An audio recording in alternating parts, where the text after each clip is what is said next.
과제 필름 써주세요.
몇 개만 봅시다. 몇 개만 보고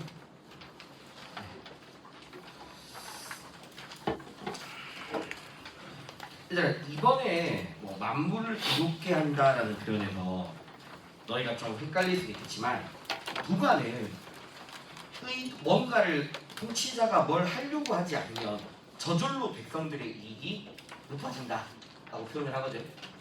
알겠죠? 그래서 이익을 막 높이려고 하는 게 아니라 겸허와 부쟁의 자세로서 무익의 삶을 살면 자연스럽게 이익이 커진다 라고 이야기하기 때문에 이번엔 충분히 가능한 표현이긴 해.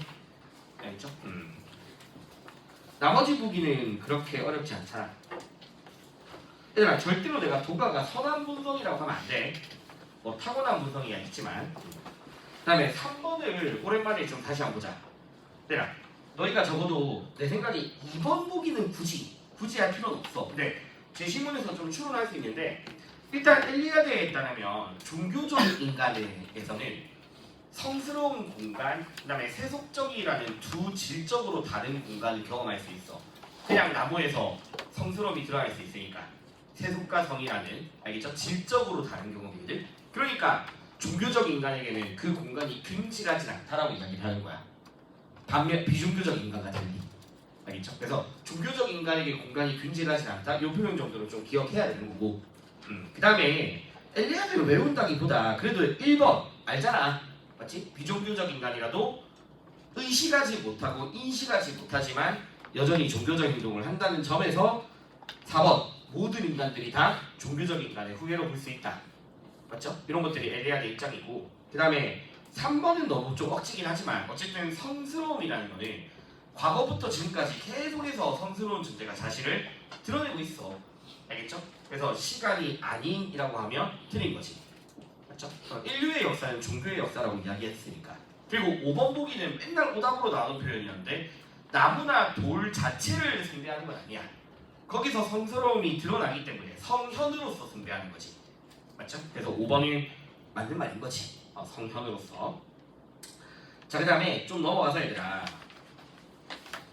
나머지 보기는 이제 이 6번부터 10번에서는 7번 한 번만 더 이야기합시다. 어차피 다음 주 또 이야기 되지만 일단 기억은 절대 안 되는 거 알겠지? 그러니까 우리가 질서정연한 사회의 만민은 고통받는 사회 무법국가를 장기적으로는 질서정연하게 변혁시켜야 될 의무가 있어. 변화시켜야 될 의무가 있어.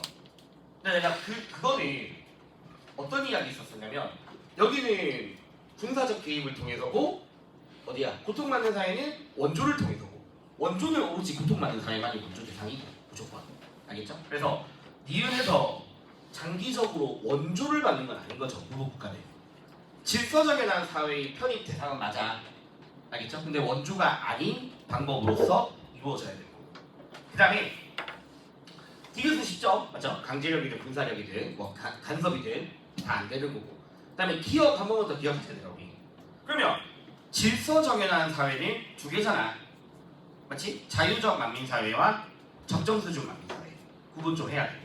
근데 내가 뭐 소령에서 어디까지 나올지 모르겠지만 적어도 너희들이 그냥 인지를 하고 있어라고 했던 게 자유적 만민사회는 입헌주의에 입각한 민주적 제도가 나타나. 근데 이제 적정수준은 막 완전히 민주적이지도 않고 입헌주의적이진 않더라도 어느 정도의 자유와 평등이라는 기본적인 권을 보장되고 있는, 그냥 쉽게 말하면 좀 위계 질서는 있지만 잘 다스려지는 국가야. 어느 정도의 위계적 질서는 있다. 그래서 내가 왜 대표적인 사례로 잘 다스려지는 이슬람 국가를 생각하라고 했었거든. 어느 정도 인권이 보장되는 좀 안정적인 체제의 이슬람 국가들은 왕족이라든가 위계적 서열들은 존재하지만 그래도 국민들이 기본적 권리가 보장되고 있으니까 그런 사회를 적정 수준의 사회라고 좀 기억하라고 했고, 그럼 둘 다 원조의 목표가 될 수도 있고 원조의 의무가 될 수도 있는 거고. 알겠죠? 그런 거 좀 기억해야 되고. 자, 그 다음에 좀 넘어가서 얘들아, 9번은 니을선지는 제가 평소에 좀 많이 말했던 거긴 해. 그러니까 놀스라는 사람한테서 천부적인 재능 자체에 대한 권리는 있어. 맞죠? 나한테 있는 거니까. 근데 동시에 물론 제한도 있다고 이야기했고 어떻게 이용해야 되는지에 대한 제한. 근데 그렇다고 해서 놀스한테 그 천부적 재능이 응분의 몫이라든가 자격의 문제는 아니다라고 이야기했잖아. 알겠죠? 그래서 천부적 재능이 권리는 있을 수 있지만 그건 응분의 자격으로 보지 않기 때문에 이 놀스라는 사람은 권리와 자격을 좀 구분해서 이야기하는 사람 중에 한 명이야. 그래서 니을선지는 좀 기억하면 되고. 그 다음에 디귿은 워낙 많이 했죠? 최소 소유자에게 이익이 되지 않는다면. 알겠죠? 그리고 기억선지 이제 더 이상 틀리면 안 되고. 그 다음에 10번은 그냥 어렵지 않게 넘어갈게. 좀 넘어가고. 얘들아, 그 다음에 좀 넘어가서 맞다. 12번은 아니 12번. 그러니까 12번을 자 일단 일반인지에 대한 목종이니까 루소고요. 그 다음에 전쟁 상태니까 홉스죠. 자 그러면 일단 니은 둘 다 주권은 본질적으로 분할이 불가능해. 양도도 불가능하고 절대적이니까. 그래서 이건 홉스랑 루소의 공동 표현이라고 했고, 또 이번에 부평 나왔듯이 둘 다 절대 권리를 이야기한다 했고, 또 국가를 통해서 인격이 만들어진다. 둘의 공통이고 모두의 의지가 결합된 인격이 만들어진다. 맞죠? 그리고 주권자가 입법권을 갖는다. 둘 다 가능하고. 기억나죠? 그 다음에 얘들아, 디귿은 말도 안 되는 소리죠. 자연 상태에서 인간이 뭘 가지고 있다? 무제한적 자유를 가지고 있어. 그것 때문에 전쟁이 발생했고.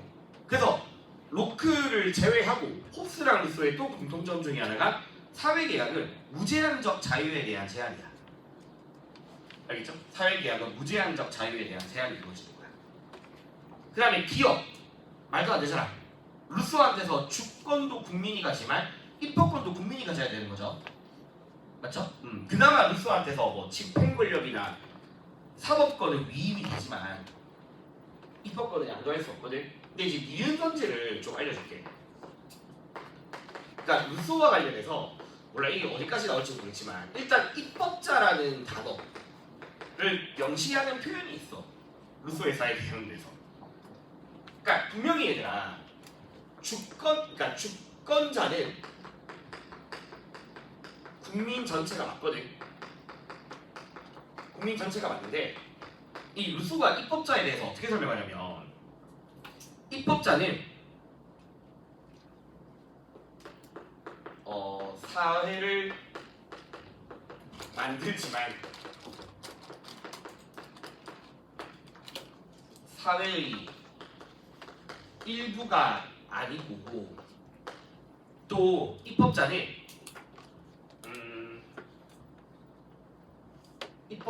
시민도 아니고요.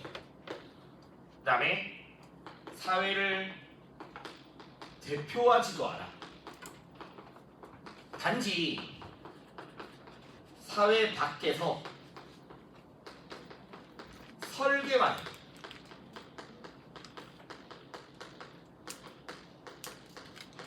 이게 이제 루소의 사회 개념에서 입법자에 대한 표현입니다. 그러니까 이제 이게 뭐 어떻게 생각되냐면 일단 입법자라는 존재를 가정을 해. 근데 이 입법자는 실제로 존재하는 개개인을 말하는 게 아니라 좀 초월적인 느낌이야. 루소한테 입법자라는 단어는. 그러니까 어떻게 법이 만들어져야 되는가에 대한 방향을 제시해줘. 방향을. 그러니까 쉽게 말하면 법을 제안한다. 어떤 법을 설계한다. 알겠죠? 법이 만들어져야 될 방향을 제시한다. 이게 입법자의 역할이고 실제로 그걸 승인하는 건 누구다? 국민들이야.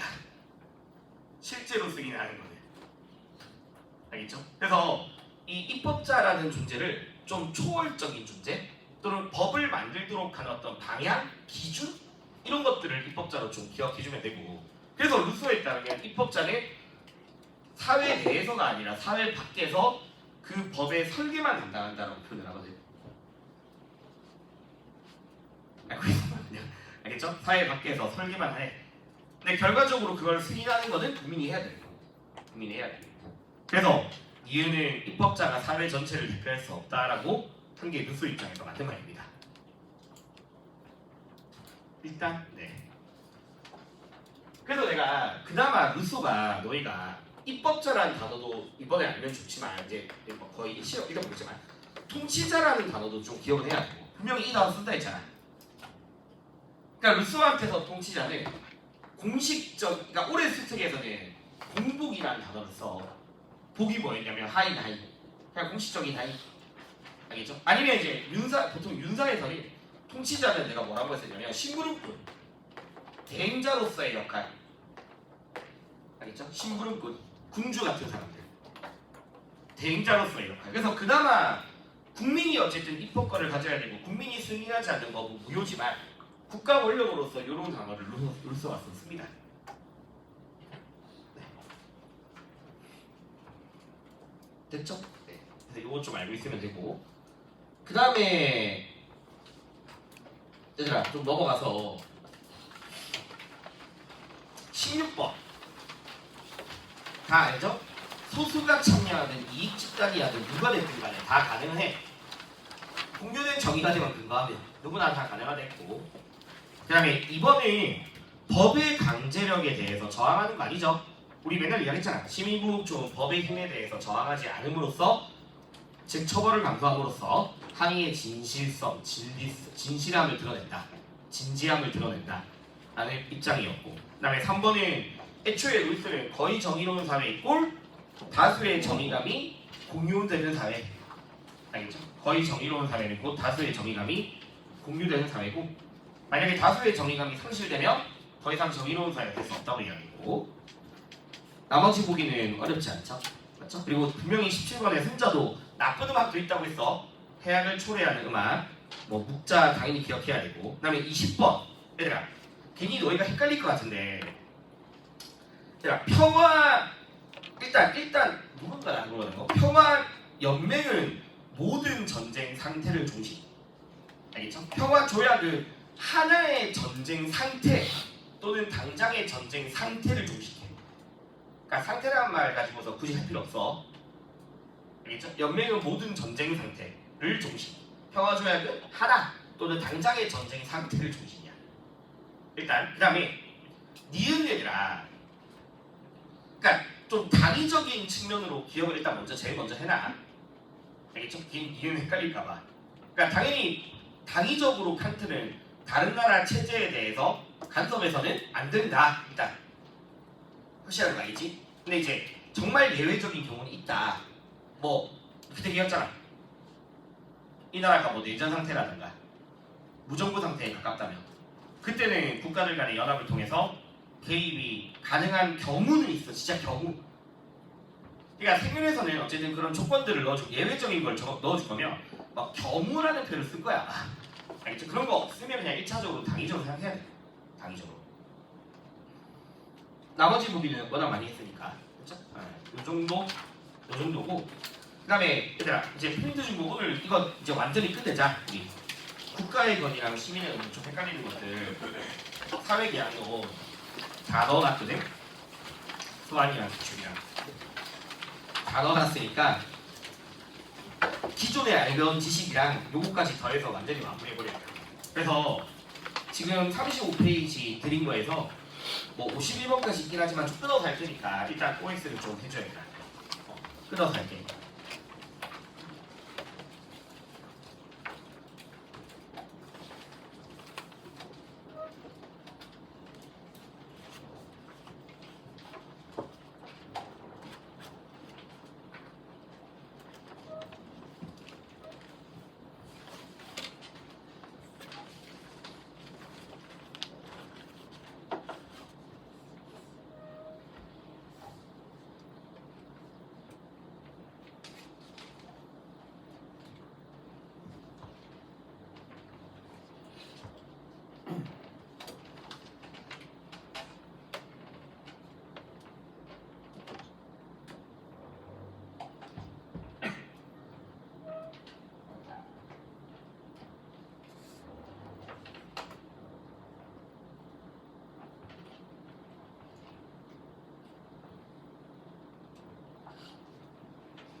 일단 우리 17번까지는 같이 확인하고 좀 쉬었다 하자. 자, 이거 아리스토 1번 5 맞죠? 상조를 위해 만들어줬고 훌륭한 삶을 위해 존속한다.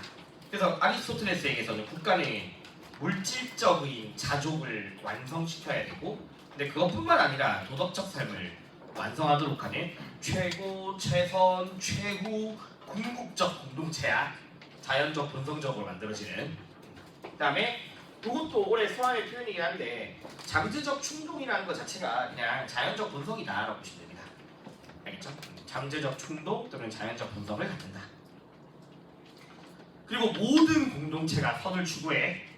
알겠죠? 국가는 가장 최고의 선을 추구하는 공동체지만 모든 공동체가 선을 추구하고, 그 다음에 3번에 내가 좀 변형한 수안에 있던 내용을 변형한 건데 왜 쓰냐면 이 아리스토텔레스 제시문에서 인간이 만약에 법과 정의가 없다면,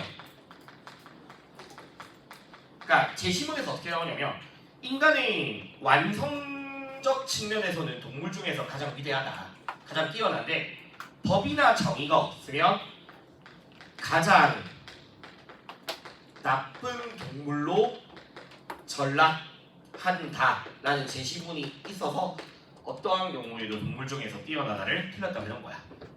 알겠죠? 이렇게 표현이 돼. 그러니까 완성적 측면에서는 동물보다 뛰어나지만 법과 정의가 없다면 전락. 자, 그다음에 당연히 국가는 자연적으로 만들어진 거고, 분명히 내가 이거 하면서 했더니 최초의 공동체는 가족이거든. 최초로 만들어지는 공동체는. 가족, 개인, 국가는 최후의 공동체지만 개인이나 가족 없이, 그러니까 국가 없이는 개인이나 가족도 존재할 수 없다고 봐. 그래서 논리적으로는 개인의 뭐 된다? 우선된다라고 이야기하는 거야. 알겠죠? 국가 없이는 존재할 수 없다. 그래서 아리스토텔레스는 요 정도? 알겠죠? 요 정도를 이제 기억해주면 되고. 자, 얘들아. 계약의 유효성. 이 단어, 그러니까 홉스에게서 정의의 뜻, 유효한 계약을 지키는 거야. 맞지? 자, 그러면 홉스는 계약의 유효성을 이 단어 중요하죠? 이거 계약의 이행을 강제할 수 있는 권력, 이거 없으면 유효할 수 있다 없다? 없다. 그래서 이거 만드는 게 사회계약이잖아. 알겠죠? 그래서 국가는 계약의 이행을 강제하게 하는 권력이고, 그래야지만 계약이 유효할 수 있다고 보는 거니까. 그래서 다시 말하면 결국 뿐만 아니라 정의라는 것도 계약의 유효성 또는 정의라는 것도 그 권력이 만들어지면서 시작되는 거죠. 알겠죠? 그래서 이거 5번 5 됐지? 자, 그 다음에 6번을 봐봐. 이것도 꽤 소환해서 한 2번 이상 제시문이 있던 거거든. 루소에 따르면 사회계약은 자신을 특정 개인에게 양도하는 게 아니야. 일단 특정한 개인한테 양도하는 게 아니라 자신을 공동체 전체에게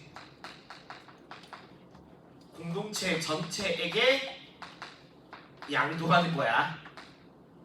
알겠죠? 공동체 전체에게 양도하는 거지 특정 개인한테 양도하는 건 아니야. 그래서 모든 힘, 수단, 재산, 능력, 권력 이런 것들을 다 공동체 전체에게 양도함으로써 보호받고자 한다. 알겠죠? 그래서 공동체 전체에게 양도고요. 자, 그 다음에 사회계약은 일반인지를 형성하는 거고, 일반인지는 언제나 올바르고 오로지 공익만 지향한다 맞는 말이고, 그 다음에 사회계약을 통해서 사적 의지가 사라지고, 알겠죠? 일반인지를 형성하는 사회계약을 통해서 사적 의지는 사라지게 되고, 그래서 종속당하지 않게 되고, 이제 중요한 거는 사적 의지에 종속당하지 않고 공익만을 추구하는 공적 인격, 의지 또는 뭐 인격이라는 게 만들어지게 된다라는 게 루소 입장이었고, 맞죠? 그렇게 해서 만들어지는 도덕적 집합체가 국가다라는 게 루소 입장이었어. 그래서 이것 때문에 뒤에 또 내가 넣어놨지만 사회계약을 통해서 전에 어떤 도덕성이 부여됐다라는 표현을 쓰는 거고, 그렇죠? 공적 의지, 사적 의지에서 벗어나서 공적 의지를 갖게 되는 거지. 그러니까 이건 워낙 많이 했죠. 워낙 많이 했으니까 기억해야 돼. 모든 것에 대한 권리가 있다. 무제한적 권리가 있으므로 뭐가 없다? 대권 이권 소유권이라는 게 없다. 자연 상태에서는. 알겠죠? 소유권 없다. 이거 기억해야 돼. 이건 내가 일부러 넣어놓은 건데 이거는 공적인 인격이 형성된다. 오고 누구랑 동의? 홉스랑 동의. 알겠죠? 홉스랑 동의하라고 기억해 놓은 거야. 넣은 거야. 됐죠? 네, 이거는 홉스랑 공통점. 그 다음에 11번. 자, 일반 의지는 당연히 오류를 범할 수 없습니다. 알겠죠? 일반 의지는 오류를 범할 수 있다. X고요. 그 다음에 봐봐. 이것도 내가 제시문을 좀 넣었는데 자연권을 자기 자신에게 가지고 있는 상태. 이게 바로 뭔데? 자연 상태잖아. 양도하지 않은 상태니까. 알겠죠? 자연권을 양도하지 않고 자기 자신에게 가지고 있는 상태에서는 자연 상태니까 뭐가 없다 아까? 소유권도 없고 정의 부정의도 없다. 알겠죠? 그래서 불의도 없다. 얘들아 13번이 좀 괜찮을 것 같아. 봐봐. 다 중요하긴 해. 만약에 일반의지의 복종을 거부하는 자에게 단체 전체가 복종을 강요하는 약속은 일단 성립될 수 있어. 알겠죠? 일반의지의 복종을 거부하는 자에게 단체 전체가 복종을 강요하는 약속은 성립되어지거든. 그래서 루소에 따르면 누구든지 사회계약하고 나서 알겠지? 계약 이후 누구라도 일반의지의 복종을 거부하는 자는 전체 구성원으로서 복종하도록 강요된다라고 표현을 해. 알겠죠? 일반의지를 거부하는 자에 대해서 단체 전체가 복종을 일단 강요한다. 근데 중요한 거는 이걸 좀 봐봐. 그러면 복종을 강요하게 함으로써 이게 중요해. 복종을 그 뒤에 문장이 더 중요하다. 다시 이것 때문에 말이야. 자, 복종을 강요하도록 해. 누군가 일반의 지를 거부한다 하더라도 이 사람에 대해서 복종을 강요하게 해. 그러면 이거는 그 사람을 그렇게 함으로써 강제로 오히려 자유롭게 만들어주는 거야. 일반의 지의 복종을 강요하는 것은 알겠죠? 오히려 그 사람을 자유롭게 해주는 거야. 자유롭게 해주는 거. 그를 강제로 자유롭게 만드는 거야. 왜냐면 이렇게 생각해. 자, 강제로 자유롭게 만든다란 말이 뭐냐면 스스로 체결한 계약을 스스로 뭐 하게 한다? 따르게 하는 거야. 일단 자기가 스스로 맺은 계약을 스스로 따르게 하는 거고. 알겠죠? 또는 자기 스스로가 만든 법에 대해 뭐하게 하는 거냐면 복종하게 하는 거고. 이게 루소가 바라보는 자유야. 시민으로서의 자유야. 그러니까 내가 만든 법에 내가 스스로 따르게 하는 거야. 그걸 강제하는 거야. 자기가 만든 법에 자기가 스스로 따르게 함으로써. 그게 진정한 의미의 루소가 말하는 자유거든. 법에 의한 자유. 알겠죠? 그래서 오히려 일반인지를 거부한다 하더라도 그 사람에게 복종을 강요하게 함으로써 그 사람의 자유를 뭐 시켜줄 수 있다? 실현시켜주는 거야. 자유를 상실하는 게 아니라. 이걸 자유의 상실이라고 하면 안 돼. 알겠죠? 자유의 상실이 아니라 자유를 실현하게 한다.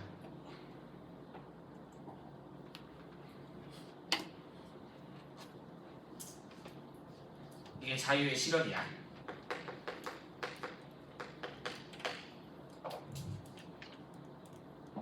그 다음에 요거는 쉽죠? 그러니까 우리가 분명히 자연 상태에서 각자가 가지고 있어. 알겠지? 근데 이게 공정한 상태는 아니잖아. 공정한 상태는 아니니까 이렇게 나타날 수 있는 거지.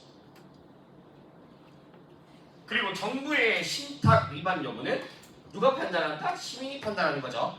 맞죠? 시민에 의해서 판단하는 거. 이거 다 소안에 있던 제시문들이랑 보기 드리거든요.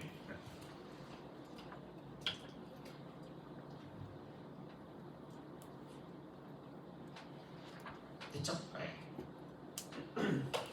자, 그 다음에 얘들아 16번은 일단 이게 말이 안 되게 이거 통치자가 주권자가 될 수도 없어. 맞지? 통치자는 주권자가 아니야. 주권은 인민들이 가지고 있잖아. 주권이 양도되는 거 아니니까. 알겠죠? 그래서 이건 루스 입장에서 말이 안 되는 거고, 요거 가능한 사람이 누구냐면 홉스죠. 홉스. 맞죠? 홉스의 표현이고. 얘들아 공동체의 물리력, 이거 쉽게 말하면 뭐니? 강제력 같은 거야. 국가의 뭐 처벌권 이런 것들 이렇게 해야 되잖아. 그러면 대외적으로 당연히 사용돼. 자국의 인민의 생명을 위협하는, 맞죠? 존재에 대해서 강제력 사용될 수 있지만 국내에서도 사용될 수 있죠. 맞죠? 법을 위반하는 사람에 대해서 국가가 처벌권을 행사하니까 물론 공공선에 맞게. 그리고 사회계약은 일단 여기까지 됐죠? 우리 좀 더 하자. 50분까지 하고 시작하자. 자, 다음 페이지 한번 봐봐. 얘들아, 각자의 신체, 능력, 힘, 재산 모든 것들을 다 공동의 것으로 내어놓는다. 근데 내가 계속 강조했던 게, 그렇다고 해서 그 권리를 절대로 상실하는 게 아니라, 포기하는 게 아니라 지키는 거야. 보호받는 거야. 보호받는 거. 맞죠? 공공의 힘으로부터 보호받는 거고, 그 다음에 또 중요한 단어. 얘들아, 재산을 내놓는다고 해서 재산을 잃는 게 아니야. 루소는 사유재산으로 인해서 인간의 불평등이 생겼지만 우리는 공공의 이익을 위해서 모든 것들을 다 내놓기로 약속을 했고, 그러면 그 이후에는 공익을 위하여 재산을 소유할 수 있는 정당한 권리가 생겨나는 거야. 사회 계약을 통해서 오히려 정당한 권리가, 소유권이 생기는 거야. 알겠죠? 정당한 소유권이 생겨나는 거야.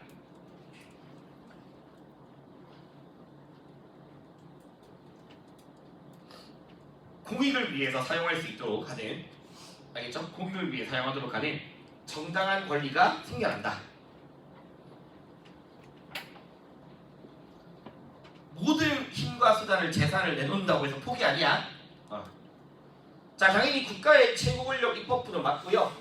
얘들을 그냥 다 필요 없고 법을 제정할 권력만 간다 했잖아. 법을 제정할 권력만. 그러니까 당연히 이전될 수 없다. 이거 우리 수강하고 있었고. 계약의 주체가 일단 주권자가 안 된다. 맞지? 맞지? 여기서 이미 끝났어. 근데 이 문장은 오히려 누구 입장이니? 루소한테서 가능한 표현이죠.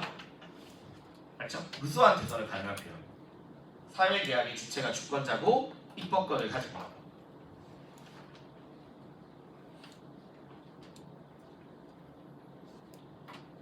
됐죠? 그 다음에 좀만 더 합시다. 자, 인간은 틀렸다 맞지? 사회계약은 인간의 이성적 합리적 선택이잖아. 그래서 합리적 행위가 불가능하다를 틀렸고, 이성적 합리적 존재. 그리고 국가는 물질적 측면이 아닌이라고 하면 안 된다 했죠. 물론 궁극적으로는 도덕적 삶을 위한 거지만. 그리고 아까 기억나지? 사회계약을 함으로써, 알겠죠? 사적 의지에서 벗어나서 오로지 공적인 인격만이 만들어지고, 과거에는 어떤 도덕성을 부여한다, 이거 맞는 말이고. 그 다음에 워낙 강조했던 거, 홉스에게서 사회계약에 향하게 하는 가능성이 두 가지, 정념과 이성, 이 두 개를 기억하라고 있고, 특히 뭐 정념을 꼭 전쟁 상태라는 공포만 이야기하는 게 아니라 앞으로에 대한 뭐 희망이라든가 욕구 이런 것들도 포함된다라고 이야기했고, 그래서 정념과 이성에서 비롯된다. 자, 그 다음에 홉스 관련해서 이제 다시 한번 보자. 분명히 우리끼리 신의 계약을 했어. 맞죠? 그리고 나서 이제 국가가 만들어진 거야. 그리고 그 국가이자 군주는 우리가 계약을 제대로 이행하는지를 뭐하는 사람이야? 감시하는 좀 초월적인 역할이야. 알겠죠? 우리가 제대로 계약을 이행하는지를 판단하고 통제하는 좀 초월적인 역할이고, 그러면 당연히 얘들아, 계약을 군주인 주권자가 뭐 할 수 없다. 파기할 수가 없지. 이건 워낙 기본 내용이었어. 계약의 당사자가 아니니까. 군주는 계약 당사자가 아니니까 계약을 군주가 파기할 수도 없어. 위반할 수 없어. 이거는 했던 거야. 파기할 수도 없고 위반할 수도 없어. 맞지? 근데 26번 봐봐. 요거 올해 소환에 있던 제시문 다시 넣은 거거든. 자, 다시. 사회 계약은 당연히 파기가 안 돼, 군주가. 근데 그러고 나서 이제 사회 계약을 하고 주권이 생겨났어. 그럼 당연히 주권은 본질적이고 절대적이고 분리가 불가능하거든. 근데 봐봐. 일단 요 문장. 주권자가 직접 포기하지 않는 이상은 양도도 안 돼. 일단 주권은 당연히 양도될 수 없어. 일단 간단하게 말해요. 주권은 양도될 수 없어. 근데 요 문장이 조금 좀 심하잖아. 주권자가 직접 포기하지 않는 이상.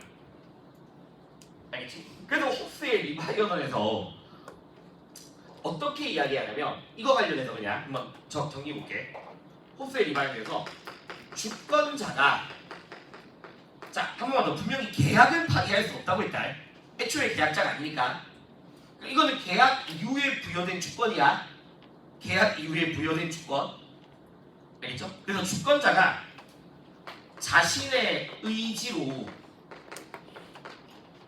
자신의 의지로서 포기하는 거는 이렇게 보내. 이론적으로는 가능하다고 봐. 일단 주권자가 자신의 의지로서 주권을 포기하는 것이 그렇게 되면 다른 주체로 넘어갈 수 있어.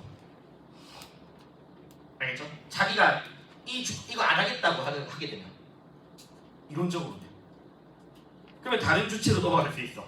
이론적으로만 가능한 거야. 헛웃음은 사실 현실적으로는 불가능한 거야. 왜냐면 그렇게 봐봐. 자, 내가 만약 군주라고 치자. 근데 내가 이거 안 하겠다고 할 수 있다고. 근데 이걸 내가 안 하겠다고 하면 사실 이 국가는 존재 의미가 없는 거야, 그냥. 맞잖아. 그렇게 해서 만들어진 국가는 존재 의미가 없어지는 거지. 알겠죠? 그래서 홉스에 따르면 사실상 주권의 양도는 국가의 소멸과 같다라고 표현하는 거야. 주권의 양도는 국가의 소멸과 같다. 그래서 분명히 홉스에서 리바이어들을 보니까 주권자가 자발적으로 자신의 권력을 포기할 수 있어. 이건 아예 리바이어들이랑 넣어두는 것이거든. 주권자가 자신의 권력을, 알겠죠? 주권을 자발적으로 포기는 가능해. 이건 그냥 이론적으로만이야. 이론적으로만. 그래서 요거 관련된 내용이거든. 일단 당연히 다시 통치자의 주권은 양도될 수 없어. 근데 앞에 주권은 좀 기억해라. 자기가 포기하지 않는 이상. 알겠죠? 그래서 그냥 되게 간단하게 말하면 주권자가 주권을 이론적으로 포기할 수 있어. 이론적으로는. 근데 이론적으로는 계약은 파기할 수 있니 없니? 그건 말이 안 되는 거야. 계약자가 아니니까. 계약 당사자가 아니니까. 계약은 파기할 수 없고. 자기한테 부여된 그 주권을 안 받겠다고 할 수 있다고.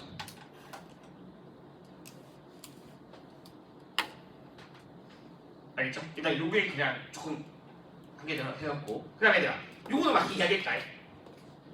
입법권은 내가 뒤에 문제도 나왔지만 법의 제정이 완수가 되면 굳이 있을 필요 없다 했죠? 법의 제정이 완수되면 일반 시민으로 돌아간다고. 이것도 소환에 있던 내용이야. 법의 제정이 완수되면 일반 시민으로 돌아가. 그래서 입법권은 상시적인 필요는 없다고 했어. 알겠죠? 입법권은 상시적인 필요 없고, 근데 이제 집행권은 상시적으로 필요하다라고 이야기했고. 그래서 요거가 좀 연결해서 나오는 개념이 하나 있는데 뒤에 문제 넣었지만 일단 미리 말할게. 자, 그럼 이제 법이 제정에 완수되면 입법권은 일반 시민으로 돌아가야 돼. 집행권력은 계속 남아 있어. 근데 입법부가 모든 법을 다 완벽하게 만들 수 있니 없니? 그건 말이 안 되는 거거든 사실. 맞지? 근데 갑자기 막 긴급 사태가 발생할 수 있잖아. 알겠죠? 긴급 사태가 발생할 수 있잖아. 그러면 집행 권력이 좀 임의로 뭔가를 할 수는 있어. 임의로 판단할 수 있는 제한권은 있어. 임의로 판단할 수 있는. 그게 너희가 정법한 사람들은 좀 뭐 생각하면 되냐면 대통령의 긴급 명령 같은 거 생각하면 돼. 정법 알아서. 어쨌든 이거 이따가 같이 말할게. 일단 이거는 분명히 소환에 있던 내용이야. 알겠지? 이거는 기억해야 돼. 단위가 아니라 모든 공동체가 선을 추가되죠. 알겠죠? 모든 공동체가 30번까지 봐봐. 그죠? 자, 봐봐. 얘들아, 이거는 다 알죠? 루소한테서 주권자는 오로지 뭐만 갖는다? 무조건 입법권만 가져. 알겠죠? 주권자는 입법권만 가지지 모든 권한이 주권자한테 있는 건 아니었어. 국가 권력, 알겠죠? 모든 국가 권력이 주권자한테 있는 건 아니야. 이거 가능한 사람은 우리 누구 여기? 홉스죠, 홉스. 맞죠? 홉스가 주권자가 다 가지고 있잖아. 이 가능한 사람 홉스였고. 자, 이건 내가 홉스랑 공통으로 기억하고 넣어놓은 거야. 알겠죠? 사회계약으로서 무제한적인 권리에 대한 제한이 이루어진다. 그러니까 이게 내가 그래서 로크는 애초에 로크는 무제한적 자유가 아니라고 했잖아. 다른 사람의 신체와 소유물을 침해하지 말 것을 가르친다고 이야기했으니까 자연법은. 홉스랑 루소. 됐죠? 예. 지금 55분이니까 10분 정도만 끊었다가 또 뒤에서 마무리 합시다.